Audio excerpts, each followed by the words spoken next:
We're not looking to make sneakers and T-shirts. We want to make military equipment. We want to make big things. We want to do the AI thing with the computers and the.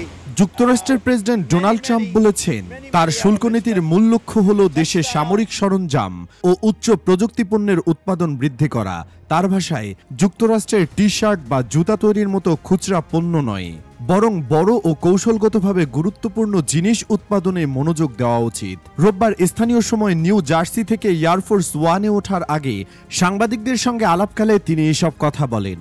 সোমবার বার্তা সংস্থা Reuters তার মন্তব্যের উদ্ধৃতি দিয়ে একটি প্রতিবেদন প্রকাশ করে।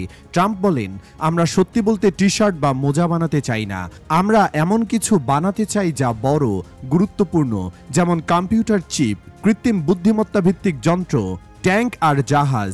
তার মতে যুক্তরাষ্ট্রের শিল্পনীতি এমনভাবে সাজানো উচিত যাতে দেশটি রক্ষা এবং প্রযুক্তিগত অগ্রগতির দিক থেকে আরও শক্তিশালী হয়। তিনি একমত পোষণ করেন মার্কিন ট্রেজারি সেক্রেটারি স্কট বেসেন্টের সেই মন্তব্যের সঙ্গে, যেখানে বেসেন্ট বলেন যুক্তরাষ্ট্রে বিশাল টেক্সটাইল শিল্প থাকা অপরিহার্য নয়। ট্রাম্পের মতে জাতীয় স্বার্থে বেশি গুরুত্ব পাওয়া উচিত সামরিক ও প্রযুক্তি নির্ভর উৎপাদন খাতের। তবে ট্রাম্পের এ মন্তব্য ও শুল্কনীতি তীব্র প্রতিক্রিয়া সৃষ্টি করেছে যুক্তরাষ্ট্রের শিল্প সংগঠনগুলোর মধ্যে। National council of textile organizations নামের একটি সংগঠন তার বক্তব্যের বিরোধিতা করে কড়া প্রতিক্রিয়া জানায়।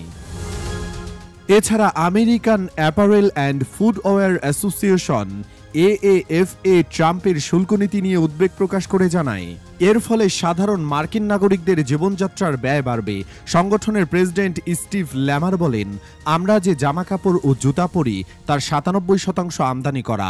এই খাতটি এমনিতেই সবচেয়ে বেশি শুল্কের আওতায় রয়েছে। অতিরিক্ত শুল্ক মানে হলো নির্মাতাদের জন্য উৎপাদন খরচ বাড়বে আর ভোক্তাদের জন্য পণ্যের দাম। প্রসঙ্গত গত শুক্রবার ট্রাম্প হুমকি দেন 1 জুন থেকে ইউরোপীয় ইউনিয়ন EU এর পণ্যের উপর 50% শুল্ক আরোপ করা হবে এবং অ্যাপলের আমদানিকৃত আইফোনের উপরেও 25% শুল্ক বসানো হতে পারে। তবে রোববার তিনি কিছুটা নমনীয় অবস্থান নিয়ে জানান, EU এর সঙ্গে আলোচনার সময়সীমা 9 জুলাই পর্যন্ত বাড়ানো হয়েছে।